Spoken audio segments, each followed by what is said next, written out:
They used to say that when you saw them walking down the street, you could mistake them for sisters. Their steps were in rhythm, their laughter blended like a song, and their secrets were stitched into the same fabric of trust. From childhood, Emma and Clara had been inseparable. They were the kind of friends who finished each other's sentences, who could read the pain behind a smile, and who would defend one another even when the whole world seemed to be against them. Their bond wasn't ordinary, it was legendary. People envied it, admired it, sometimes even mocked it, because such closeness made others uncomfortable. But to them, it was a lifeline. Emma had always been the bold one, the kind who stepped first into the unknown, while Clara carried a quiet strength, choosing silence where Emma chose fire. Together, they created balance, as if destiny itself had written their names side by side in a story that couldn't be untangled.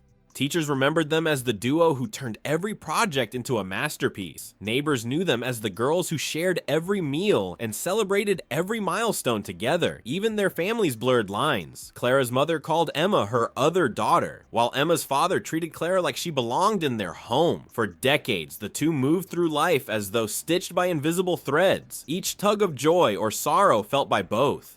It was in their small rituals that their bond revealed itself. Every Friday night they had a tradition, tea and confessions. They would sit cross-legged on Emma's bed, mugs in hand, and let the week spill out. From failed exams in high school to crushes that broke their hearts, from secret fears about the future to laughter that made them cry. Nothing was too heavy, nothing too trivial. It was during one of those late-night conversations that they swore, with hands clasped and eyes locked, that no man, no mistake, no secret would ever come between them. They said it with the certainty only young hearts could believe in, never imagining that fate was already listening, already planning to test the limits of their promise. Years rolled forward like waves that never stopped crashing, and their lives evolved, but their connection seemed unshakable. Emma pursued a career in law, fueled by her fearless voice and relentless drive, while Clara followed her heart into art, painting canvases filled with colors that spoke of dreams and melancholy. Though their paths looked different on the surface, they always converged. Emma would spend nights in Clara's studio, pretending to critique her paintings, but secretly feeling healed by them, while Clara attended Emma's endless debates, sketching her friend's fire into the margins of her notebook. People joked that if one got married, the other would be standing right there, not as a guest, but as part of the ceremony itself, as though their vows belonged to each other too. But behind every seemingly perfect friendship lies the shadows that no one wants to acknowledge. For all their devotion, there were moments of quiet envy, sparks of unspoken jealousy that flickered like hidden embers. When Emma landed her first big case, Clara smiled and celebrated, but a small voice whispered inside her, "When will it be my turn?" And when Clara's paintings finally got featured in a gallery, Emma hugged her tight, though she wondered why her own parents seemed more proud of Clara than of her. These moments were fleeting, dismissed as silly thoughts, but they lingered. Neither dared to confess these feelings aloud, for fear of tainting what they believed was untouchable. They buried them deep, hoping they would vanish, not knowing that buried seeds sometimes grow into thorns. There was also the subtle difference in how the world saw them. Emma was often described as dazzling, magnetic, the kind of woman who could walk into a room and command attention. Clara, on the other hand, was the quiet beauty, the one whose presence was softer, often overlooked until you realized she had been the one holding everything together in silence. These distinctions didn't matter to them, or at least they pretended they didn't, but the world has a cruel way of turning small differences into cracks, and cracks, left unattended, eventually split wide open. Their story was the kind people pointed to when they wanted to prove that true friendship could survive anything. They had been through heartbreaks, job losses, family deaths, and still they clung to each other. When Emma's father passed away, it was Clara who slept on her couch for 2 weeks, making sure she ate, forcing her to get out of bed. And when Clara's longtime boyfriend betrayed her, it was Emma who showed up at his workplace, staring him down with the fury of a woman twice her size. They were each other's warriors, protectors, and home. Which is why no one could have predicted that the very thing they swore would never break them, love, was quietly weaving its way into their lives, waiting for the right moment to unravel everything. Because one night, in the middle of their familiar routine of tea and confessions, something shifted. Emma's eyes lingered longer when she spoke of someone new she had met. Clara listened, smiling, sipping her tea, but felt her chest tighten at the mention of his name. It was subtle, almost unnoticeable, but the air between them changed. And that night, for the first time in years, Clara couldn't fall asleep. She lay awake, staring at the ceiling, whispering his name into the dark, realizing that what Emma described so casually was the same man who had been occupying her own thoughts in secret. The foundation of their friendship, built over decades of loyalty, suddenly trembled under the weight of something neither of them wanted to admit. And in that silence, where secrets began to take root, destiny prepared to strike with the cruelty of truth waiting to be revealed. Clara told herself it was nothing, just coincidence, just imagination playing cruel tricks. After all, in their city full of strangers, how could it be possible that her heart had chosen the same man Emma spoke about with that gleam in her eyes? But denial has a fragile shell, and cracks form quickly when emotions are real. She started noticing the details Emma shared in those casual late-night talks. The way his laugh lingered, the thoughtful text he sent, the way his presence filled a room. Each description pierced Clara like a quiet betrayal of fate, because she recognized every nuance. She had felt it too. She had met him first, in silence, and kept it close like a fragile secret. Only now she realized fate had decided to weave him into both their lives, not as a gift, but as a test. Her mind wandered back to the first time she saw him. It had been ordinary, too ordinary for her to suspect it would become extraordinary. She had been leaving the art supply store, juggling canvases and brushes. When he held the door open for her, his smile wasn't dazzling in the way Emma's admirers usually were. It was quieter, warmer, the kind that made you feel seen in a world that often passed you by. He had asked about the paint stains on her fingers, and she had laughed nervously, surprised that someone noticed something so small. That moment stayed with her, not because it was grand, but because it felt like the beginning of a story she had yet to understand. She never mentioned it to Emma. Why would she? It was a fleeting encounter, a brushstroke in her daily life. But now, with Emma's voice painting his portrait over their late-night teas, Clara's memory burned brighter. And with each detail Emma shared, Clara felt her heart split between loyalty and longing. Every instinct told her to bury it, to remain silent, because friendships like theirs were worth more than fleeting desires. Yet the heart has no respect for vows of silence, and Clara found herself sketching his face on her canvases, as though her art had betrayed her, exposing the feelings she tried so hard to hide. Emma, oblivious, grew brighter each day. Clara noticed it in the way she dressed with more care, in how her laughter carried a softness it hadn't before, in the sparkle that lived in her eyes when her phone lit up with his name. Clara celebrated with her, smiling and nodding, even teasing her the way she always did. But behind closed doors, Clara began to unravel. The walls of her studio, once filled with comforting colors, now suffocated her. She found herself painting in darker tones, shadows creeping across her canvases, as though her brushes carried the weight of her guilt. She wasn't just keeping a secret from Emma, she was keeping it from herself, pretending that her heart hadn't chosen the one thing it was never meant to. It wasn't just the man that tore at her, it was the memories of promises made. That night, years ago, when they swore no man would ever come between them, echoed in Clara's mind like a haunting refrain.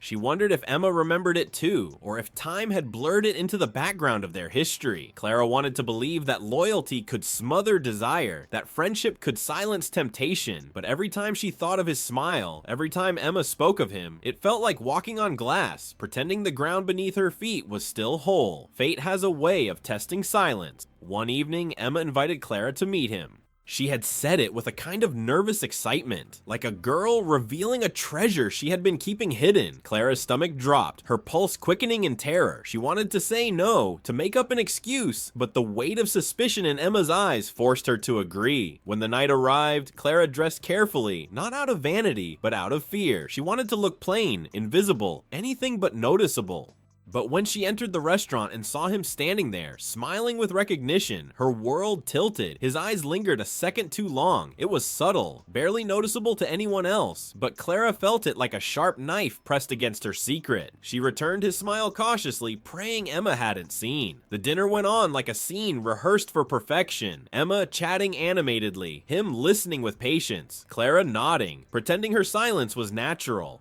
But under the table, her hands clenched so tightly she left half moon marks on her palms. That night, when she returned home, she stared at herself in the mirror and whispered, "You cannot love him." Yet even as she said it, she knew her heart had already betrayed her. Days turned into weeks, and Emma's relationship blossomed before Clara's eyes. The stolen glances she caught from him didn't help. They weren't deliberate, not cruel, but they were undeniable. as if some invisible thread pulled his gaze toward her, only for him to snap it back to Emma a second later. Clara wondered if Emma noticed, if she chose not to see it, or if she simply trusted too deeply. That trust made Clara's guilt unbearable, because in Emma's laughter, Clara could see the future her friend dreamed of, a future she had no right to disrupt. Yet her heart kept whispering, louder with each passing day, that the secret she carried was destined to shatter them both.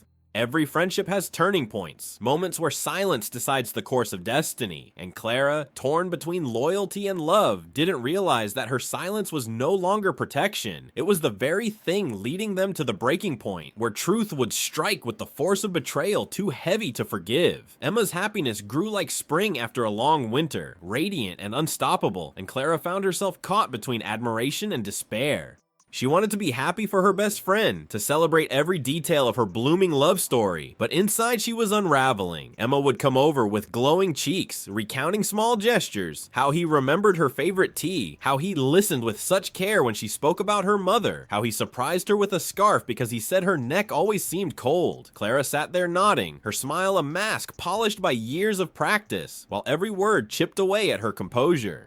It was the kind of torture no one sees, the quiet kind, where the heart breaks in silence and no one hears it. In her solitude, Clara began creating excuses to distance herself, fearing the cracks in her mask would become too visible. She would claim deadlines at work or exhaustion, but Emma's joy was persistent, insistent, dragging Clara into her world of bliss whether she was ready or not. And the cruelest part was that Emma trusted Clara more than anyone else. "You understand me," she would say, squeezing her hand. "You've always understood me." Those words, once a blessing, now landed like daggers. Because Clara didn't just understand Emma's happiness, she shared it, she felt it, only it wasn't hers to hold. Every friendship has a rhythm, a language written in years of trust, but Clara began stumbling in hers. She avoided eye contact, laughed too quickly at jokes, and kept her words measured, terrified her voice would betray her feelings. And yet, the more she tried to shrink into silence, the more the universe seemed determined to expose her. She noticed him noticing her, just brief flickers, nothing overt, but real enough to ignite fire in her veins. It was in the pause before he answered her questions, in the slight curve of his lips when she teased Emma, in the unspoken recognition when their eyes met across the room. They were shards of moments, but together they built a storm Clara couldn't ignore.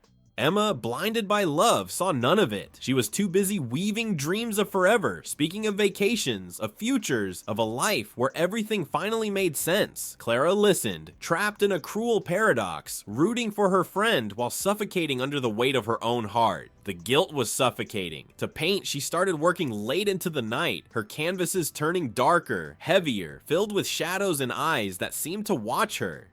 Art had always been her refuge, but now it became a mirror of her torment. She would stare at the paintings in the morning, horrified at what her subconscious had revealed. Then came the moment that twisted the knife. Emma invited Clara to help plan a surprise for him. She wanted to create a night he'd never forget, filled with memories that would solidify their love. Clara, unwilling but unable to say no, agreed. They spent weeks preparing, Emma glowing, Clara breaking.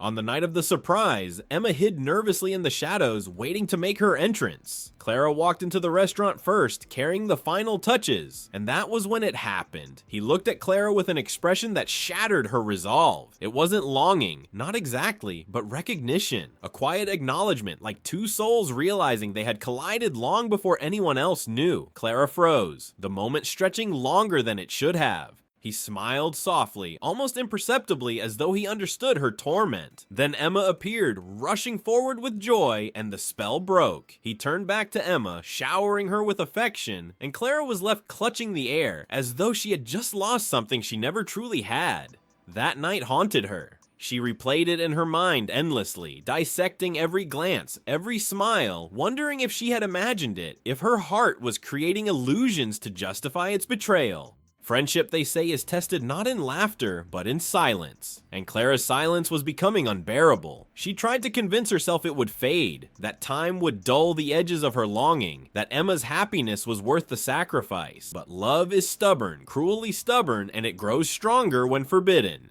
Clara found herself rehearsing words she could never say, imagining confessions that would only destroy what she valued most. The pressure built like a storm in her chest, and she knew, whether she spoke or stayed silent, something precious was about to break. The world has a way of forcing truths into the open. One evening after a long day, Emma showed up unannounced at Clara's studio. She wandered through the half-finished canvases, pausing at one. It was a portrait, unmistakably him. Clara's breath caught, her heart pounding as Emma's eyes lingered on the painting. The air grew heavy, the silence dangerous. Emma turned, her expression unreadable, and in that moment, Clara realized the secret she had fought so hard to protect was no longer hers to keep. It was in the colors, in the strokes, in the way the canvas screamed what her lips had refused to say, and the storm she had feared for so long was finally at their door. Emma stood frozen in the dimly lit studio, her eyes locked on the portrait that had betrayed more than Clara ever intended to reveal.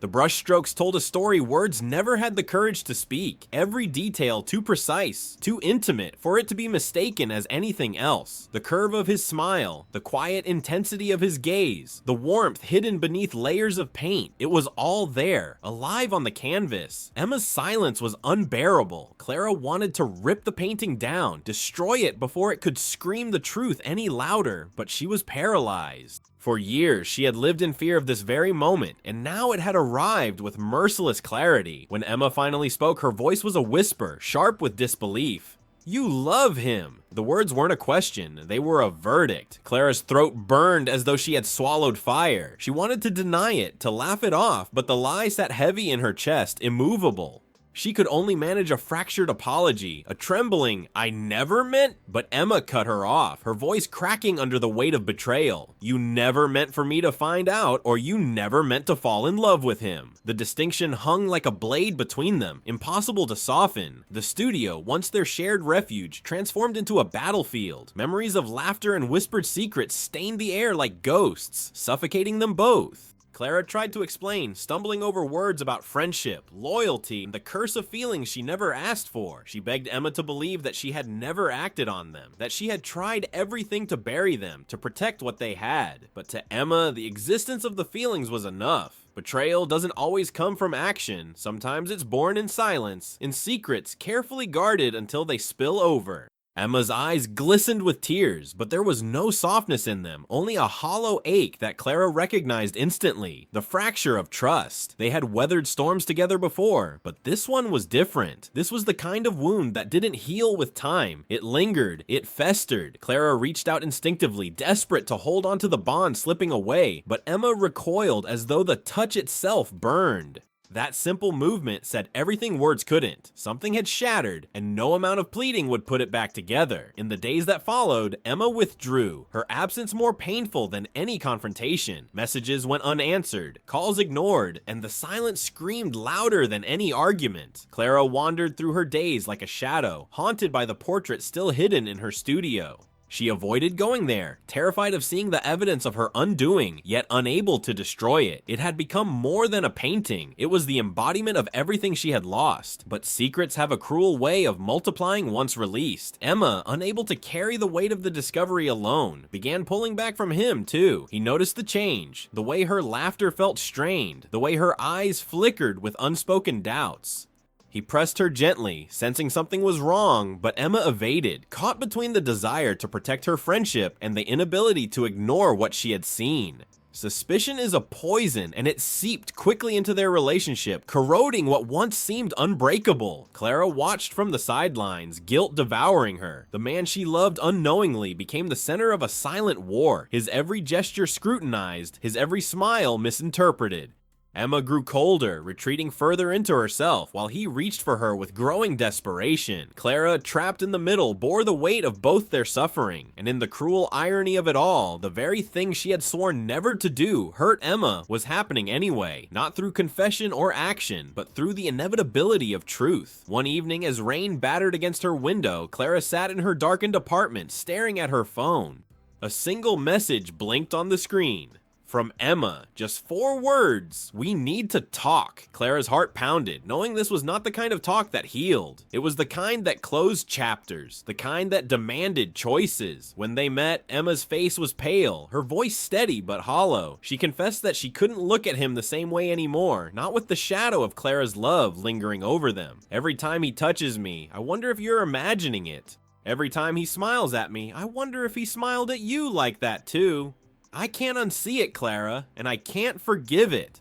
The words gutted her, but Emma wasn't done. She revealed the cruelest twist of all. He had noticed Clara long before either of them realized it. Not love, not even longing, but a spark of curiosity, a subtle awareness that Emma had once dismissed as nothing. And now, in hindsight, it was everything. Clara's blood ran cold. She had built her guilt on silence, on unspoken feelings she believed were invisible, but Emma's revelation turned the knife. What if she had never been as invisible as she thought? What if, despite all her efforts, he had felt it too, even for a fleeting moment? That night marked the death of their friendship. They didn't scream, they didn't break into theatrics. It ended quietly, like the extinguishing of a flame.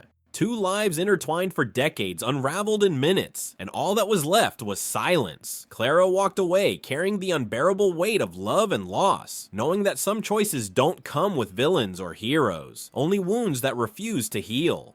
But deep in her chest, a dangerous thought lingered, one she couldn't banish no matter how much it hurt. If he had noticed her once, could it ever mean he might notice her again? The cafe where Clara found herself weeks later was the same one she and Emma had once claimed as their safe place. A corner table by the window where secrets were whispered and laughter echoed. Now, sitting there alone, she could still hear the ghosts of their conversations, their voices overlapping, their promises to stand by each other forever. The air smelled of coffee and warm pastries, but to her it was thick with the weight of absence. That chair across from her, empty and accusing, reminded her of what had slipped through her fingers. She stirred her drink until it went cold, as if waiting for something that would never return. He entered unexpectedly, his presence cutting through the stillness like sunlight breaking heavy clouds. For a moment, Clara couldn't breathe. He carried himself with the same ease, that quiet strength that had drawn both women into his orbit. But there was something different too. A tiredness around his eyes, a shadow that hadn't been there before. When his gaze found her, it lingered, and the weight of it sent shivers down her spine. He didn't smile. He simply walked over and sat down across from her, uninvited but unhesitating, as though this meeting was inevitable. Their conversation started with silence. Words felt too fragile, too dangerous, as if one wrong phrase could ignite everything they had been running from. Finally, he broke it. His voice was low, rough with things left unsaid. "She's gone." The sentence hung in the air like a confession. Clara's chest tightened. He explained that Emma had ended things, that the tension and mistrust had finally cracked something inside her that couldn't be repaired. His tone carried no bitterness, only exhaustion, the kind that comes when you realize the fight is over and nothing was won. Clara wanted to reach out to comfort him, but her hands trembled under the table. She was both the reason and the witness to his pain, a paradox she couldn't escape. He leaned back, studying her with an intensity that made her heart race. "She said she couldn't stay because of you," he admitted. The honesty cut her open. It wasn't an accusation, it was simply the truth. Clara swallowed hard, every instinct screaming to deny it, to retreat. But something inside her had grown too weary of hiding. She lifted her eyes to meet his and whispered. She was right. That moment shifted the ground beneath them. The words once spoken couldn't be pulled back. They stripped away the pretense, leaving them raw and exposed. He didn't look shocked. Instead, there was a quiet resignation in his expression, as if he had known all along, but needed to hear it from her lips. He admitted he had felt something too, never acted on it, never allowed himself to dwell on it, but it had been there, flickering in the quiet moments. A glance held too long, a thought he shouldn't have entertained. And now, spoken aloud, it was no longer a secret, but a dangerous reality. Clara's pulse thundered. For years, she had convinced herself her love was invisible, a private torment carried in silence. But to hear him confess, even in fragments, that he had noticed, that he had felt the weight of something unsaid, was almost unbearable. Desire tangled with guilt, hope with despair. She knew the cost, Emma's absence, the ruin of decades of friendship. Yet, as he reached across the table and his fingers brushed hers, a spark ignited that she couldn't extinguish. The world outside blurred, the clatter of cups and hum of voices fading into nothing. But love born from ashes rarely shines without shadows. The more they allowed themselves to meet, to talk, to share the spaces Emma once occupied, the heavier the guilt became. Clara found herself waking in the middle of the night, haunted by dreams of Emma's voice, of her accusing eyes. Even when he held her hand, even when his lips finally pressed against hers in a kiss that shook her to her core, there was no escaping the echo of betrayal. Every tender moment carried a question mark. Was this love? Or was this the curse of forbidden desire finally unleashed? Their secret meetings deepened, not in passion at first, but in the aching comfort of companionship. Two people bound by loss, leaning on each other to keep from collapsing. Yet each encounter blurred the line further until one evening, under the weight of everything unspoken, Clara whispered, "Do you ever wonder if this is wrong?" His answer was immediate, unflinching, "Every day." But then he added softer, "And every day I want you more." The honesty both terrified and consumed her. It was as if their entire world had been stripped of morality, leaving only raw truth, and the truth was they could no longer walk away. Still, Emma's absence remained the silent third presence in every room. Clara couldn't escape the knowledge that her happiness came at the expense of the person who had once been her entire world. Friends asked questions, mutual acquaintances noticed the shift, and whispers began to spread. Society is rarely kind to tangled hearts, and soon the story of two inseparable friends torn apart by love became gossip on everyone's lips. Clara's shame deepened, yet the pull was relentless, like gravity refusing to let her go. One night when they found themselves in the glow of streetlights, rain dripping from the edges of their coats, he took her face. "If Emma never forgives us, we'll stay." The question burned with finality, demanding a choice. Clara felt the ground sway beneath her, torn between loyalty to a ghost of the past and the living, breathing man in front of her. She realized then that this wasn't just about love. It was about survival, about choosing which pain she was willing to carry for the rest of her life. Her answer trembled on her lips, caught between confession and surrender, but before she could speak, the sound of footsteps echoed behind them. Clara turned, her heart stopping as she saw Emma standing in the rain, her face unreadable, her eyes filled with the storm Clara had feared most. The silence between the three of them was deafening, heavier than any words could bear. That night, under the streetlights and the rain, was not an ending but a new fracture, one that promised to reshape everything once again. And Clara, caught between the weight of love and the ghost of friendship, finally understood. Some choices don't just break bonds, they define destinies. Emma stood in the rain, her hair plastered to her face, her eyes locked on them as if the world had stopped spinning. She didn't shout, she didn't cry. Instead, she let the silence stretch until Clara's chest ached with the weight of it. When she finally spoke, her voice was soft, steady, almost too calm for the storm raging inside her. "So it's true." Neither Clara nor he could answer. The truth was already painted across their faces, written in the space between their hands, in the hesitation of their bodies. Emma took a step closer, her heels clicking against the wet pavement, her expression unreadable. "You could have told me," she said, her eyes flicking between them. "After all these years, after everything we shared, I deserved at least that." Clara's throat tightened. Words clawed at her chest, but none of them seemed enough. Apologies felt hollow, explanations meaningless. Emma didn't want excuses, she wanted honesty. The one thing Clara had denied her for too long. Tears blurred her vision as she whispered, "I was afraid to lose you." Emma's laugh was sharp, bitter, echoing off the empty street. "You lost me anyway." For a moment, Clara thought Emma would walk away then and there, leaving them forever with the taste of betrayal in their mouths. But Emma surprised them both. She stepped closer until she stood between them, her gaze fierce, her posture unshaken. "You think love is enough to justify this?" she asked, looking directly at him. He faltered, his lips parting, but no sound came. Emma shook her head. "I loved you first. I chose you first. And still, you chose her." The accusation cut like a blade, but it was the truth neither of them could deny. Clara tried to reach for Emma, but her friend pulled back, her eyes glistening with unshed tears. "Don't touch me," she said, her voice breaking for the first time. "I don't hate you, Clara, I can't. But I'll never forgive you." Then came the twist no one expected. Emma reached into her bag and pulled out an envelope. Worn, creased, as if she had carried it for weeks. She handed it to Clara with trembling fingers. "This was never just about him," she said. "Read it." And with that, she turned and walked away, her figure fading into the rain without a backward glance. Clara stood frozen, the envelope heavy in her hands. She opened it slowly, her breath catching as her eyes skimmed the words. Inside was a letter Emma had written weeks before, a confession of her own. It revealed that Emma had known about Clara's feelings for longer than anyone guessed, and that she had carried her own secret guilt. Emma had never truly loved him the way she claimed. For her, he had always been a distraction, a shield against the loneliness she felt when Klara began slipping away. The revelation crushed Klara. All those years of silence, all the pain of betrayal, and the truth was that Emma's love for him had been half a performance, half a desperate attempt to cling to something when her best friend was drifting toward the shadows. Emma's heartbreak wasn't only about losing him, it was about losing Klara long before. When Klara looked up from the letter, tears spilling down her cheeks, she realized the true tragedy wasn't that they had loved the same man. It was that fear and silence had built walls between them until the bond they swore was unbreakable had been destroyed from within. He tried to reach for her, tried to comfort her, but for the first time Klara pulled away. The letter had shifted something in her. What she thought was the beginning of love now felt like the aftermath of ruin.